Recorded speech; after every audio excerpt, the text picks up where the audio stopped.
Alright, so first off, I'm going to try and make this video as entertaining as possible, but that is not the primary purpose. It is to learn. So click off, you lazy bum. Now that we've gotten rid of all the undesirables, let me just explain a couple of things. Last week, I made a routines video. This is what my routines looked like, and this is what they should have looked like if my handwriting was legible. Basically, I've split these into 3 hierarchical categories, and in this video, we're going to talk about the most important one, number 1, becoming healthy. So I'm going to give you my tips on effective implementation. I'm going to debunk some misinformation and hopefully help you achieve a healthy lifestyle. I'm only going to be talking about topics that I have researched profoundly and have a lot of experience in, and anything that I don't really know a lot about, I'm going to pursue with kind of a database approach and organize all of the relevant expert resources in the description below. As such, by the end of this video, you're going to know where you need to go and you're going to have the resources to get there. We're going to learn a lot. Let's jump into it. Item number 1, it's the foundation for everything, sleep.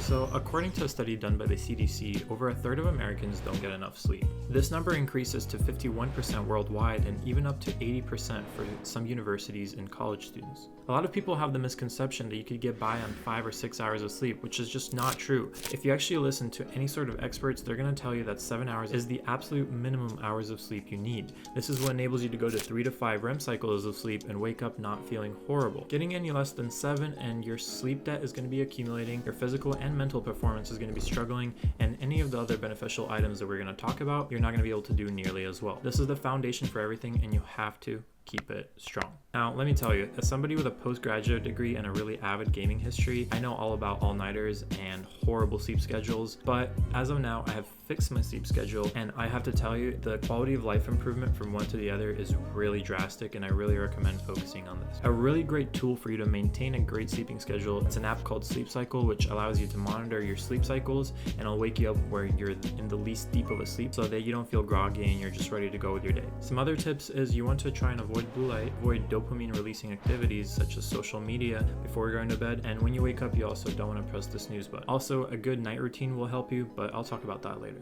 The next 2 items are in the same plane of importance, but I'll start with the one that's easier to implement, and that's posture. With so many sedentary jobs and the average person having to look down at their phone for 3.5 hours, the National Institute of Health predicts that 80% of Americans are going to experience back problems at some point in their life. I'm one of them. I have very severe back issues right now that mainly stem from the aforementioned years of gaming with horrible posture. To be fair though, is also exacerbated by doing things like this. There's a lot of things that I really want to be doing right now, but my back injury really limits me and I'm stuck doing these things instead. So don't be like me, take one of the 2 tests that I've linked in the description below to find out if you do have bad posture and start working to fix it. I personally like to wear a back brace, visit the chiropractor, have an ergonomic chair, and also strengthen posture holding muscles such as the glutes and the hips. But some other items that you should consider is maybe getting a cheap lumbar support. You could even make one out of a towel. You could also get a standing desk or also a sitting desk and use archetypal rest postures, which you can find out more from this video, and also I'll link it in the description. If none of these things are viable, just make sure to take a break every half an hour or so. And even if that's not possible, then at least do pelvic tilts while you're sitting down. Honestly, in terms of improving your posture, the world is your oyster. You just have to not be a lazy pro. That was cheesy. Choose the one that you're going to be the most consistent with and make it a habit. The next item on the list is going to be physical activity. I feel like this one honestly doesn't even really need a statistic to show you that not doing it is detrimental to your health, but I'll give you one anyway. According to the CDC, 42% of Americans were obese in 2018 as opposed to only 32% in 2000. This percent goes up even more if you also consider the overweight category, which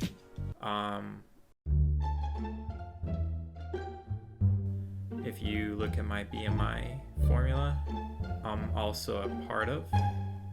Yeah. Okay, so, not completely reliable, but still relevant. But I wasn't always in shape. I used to literally play video games for 12 hours a day, like 6 to 7 times a week. And then at some point in high school, my heart was broken and I replaced eating lunch with running on the track. I lost about 15 pounds in 2 weeks, but of course that wasn't sustainable. So my brother instead coerced me to go to the gym with him. From that moment on, I honestly just fell in love with movement. I started weightlifting, doing parkour. I started playing basketball, racket sports, snowboarding, just a ton of different things. And the reason I'm saying this is to show you that there's honestly almost an infinite number of things that you could be doing for physical activity. Those are the things that I like, but for you, maybe paintballing or trampolining or finding 15 really cute dogs to pet. Oyster baby. But also, if you're at a higher level and you're not looking for just physical activity, then you should start implementing functional strength through resistance training. And if you're even above that, then you're going to be pretty much at my level, meaning that your priorities should lie in one of 3 areas. Number 1 is focus on neglected strength areas such as the serratus anterior, such as your lower traps, your glute, your ankles, external rotators, or anything else that's specific to you. Number 2 is building functional advantage in an area of interest. For me, that's plyometrics, because I want to have a higher vertical jump, since that's something that I could apply to both parkour and basketball. And eventually, when my back gets better, I also want to start doing calisthenics and combat sports. Item number 3 is the more materialistic aspects of the fitness world, such as getting a 6-pack, some huge guns, maybe working on your glute, whatever it may be. And I will discuss dieting and 6-pack in a little bit more depth in the next section. Item number 4 is going to be diet. As somebody who has looked like that and has struggled with weight for a long time, I have researched dieting and nutrition extensively and have tried my fair share of diets. Honestly, this topic has the most misinformation of any of the other ones. With the prevalence of obesity in this country, it just seems like everyone and their mom is an expert on this topic and then wants a piece of the clout by giving their tips and tricks. I mean, for example, just look at me.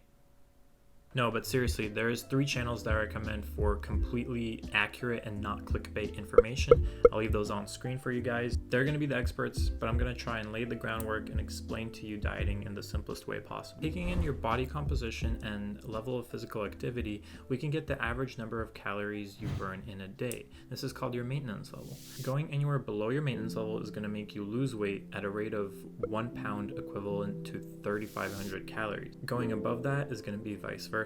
There is no diet that offers any sort of special gimmick that's going to make you lose weight faster than the number of calories you go below your maintenance level. This is factual. The way diets work is by doing 2 things. The first is restricting calories, like most low carb diets, mainly because carbs have a low satiating effect, high number of calories, and cause a craving cycle, which I'll discuss in a second. And the second reason is diets can reduce appetite, such as keto, wherein even though you eat very calorically dense foods, you also just aren't hungry because you're in the process of ketosis. And the other example is kind of volume eating, where you satiate yourself and thus you just don't feel hungry. But overall, any diet that you choose must accomplish 2 things. It must be healthy, because while you can lose weight eating 2,000 calories worth of Twinkies, your body's going to struggle a lot because you're just not going to be getting all the macro and micronutrients that you need. And number 2, it's going to allow you to stay consistent. To be honest, this is why I really don't like the terminology of a diet, because it implies a certain period of time and then you go back to your normal eating habits.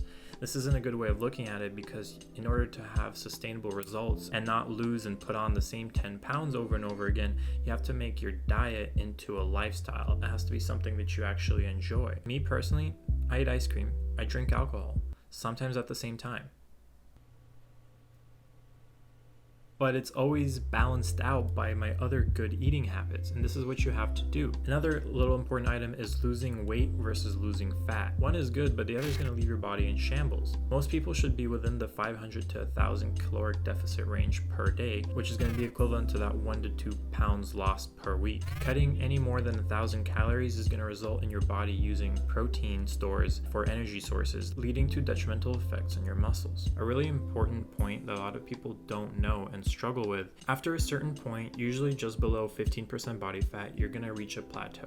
The reason for this is because your body's going to adjust its energy expenditure to reflect the number of calories that you're eating better, meaning that your maintenance level is going to drop from 2,500, say, now it's going to be closer to 2,000. This is where having a smaller caloric deficit, say like 500 calories, and not overdoing cardiovascular activity comes into play. It means you're going to have 3 options to get past this plateau and get that sexy bod that you want. Number 1 is going into a deeper caloric deficit, which isn't my favorite, but it is going to be easier than it sounds because you've already adjusted to eating less food. Number 2 is upping cardio. And number 3, which is my favorite thing to do, it's to cycle between eating at your original maintenance level for about 1 to 2 weeks and then jumping back into the diet for 6 to 8 weeks. The obvious downside of that method is that it's going to take longer for you to reach your goal, but just pick whatever works for you and stick to it. And honestly, this is how you achieve abs, about 90% through diet. In And while yes, I did pull that number straight out of my ass, it is true because it's incredibly difficult to out-exercise a bad diet, and ab workouts only help with the size and definition of your abs after you remove that layer of fat and reveal them. Item number 5 is going to be stretching. As you start to become more physically active, it is really important to focus on stretching for injury prevention. Now, there's also a lot of misinformation in this topic because there's two main ways of stretching: dynamic stretching and static stretching. Dynamic stretches should be done before intense physical activity in order to warm up your muscles by mimicking the movements that you're going to be doing during your workout. Dynamic workouts maintain the elasticity and integrity of your muscles, which is great for performance. On the other end is static stretching, which is there to increase range of motion and is really detrimental if done before intense physical exercise. Static stretching really stretches the muscles, makes it less elastic, and thus puts it in a compromised state where it's going to be more prone to injury. And the reason I say intense physical activity is because evidence shows that stretching does not provide any injury prevention benefits for jogging, cycling, or swimming. Basically just lower intensity stuff. Due to people failing to acknowledge this distinction, there's many articles claiming that stretching isn't all it's cut out to be and that it's going to be bad for you. Finally, if you're also in it to increase your range of motion, then you should be stretching 5 to 7 times a week, with 1 to 3 of those times being really intense stretches where you use weights or do it for a longer period of time. Performing PNF stretching is going to help you achieve your goal even faster, but also at the risk of more injury if you don't do it correctly. This is a technique where you also contract your muscles to get a better stretch, but overall, I'm not an expert in this area. I mainly stretch because I want better Websters and I want better aerials. These are staples in parkour, and becoming flexible enables them to be easier and much more aesthetically pleasing.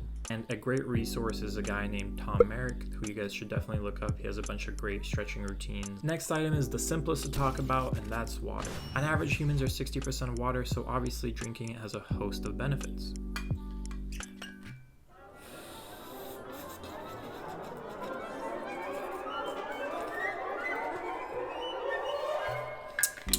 First, to debunk a popular misinformed belief that you need 8 glasses of 8 ounces or 64 ounces. A review by the Journal of Physiology completely debunks this. Caffeine beverages, food, and even lighter alcohols like beer all serve a purpose in hydrating us. Most people need significantly less water than 64 ounces, and that's true mainly for people that are very, very active or live in hot climates. In general, people can stay hydrated simply by listening to their bodies and drinking when they feel dehydrated. However, it is still good practice to try and preempt that feeling just to minimize the amount of time spent dehydrated. But now what I really want to talk about is drinking your calories. Not just soda, but also juices and dumping 16 tablespoons into your coffee or tea and everything like that. This has no satiating effect and makes meeting your caloric goals really difficult. This is because of the craving cycle, which is when high sugar content spikes your blood sugar, triggering the release of insulin to drop your blood sugar down, oftentimes too low, and thus making you crave more sugar to get it up again. This is the main weapon of keto and one of the big reasons why you don't feel hungry on it at all. Over time, this also causes an insulin resistance, which is why diabetes is 26% more common in people who have at least 1 sugary drink per day. Cutting out as many sugary drinks as you possibly can is going to be a great starting place for your diet. These should honestly be a treat,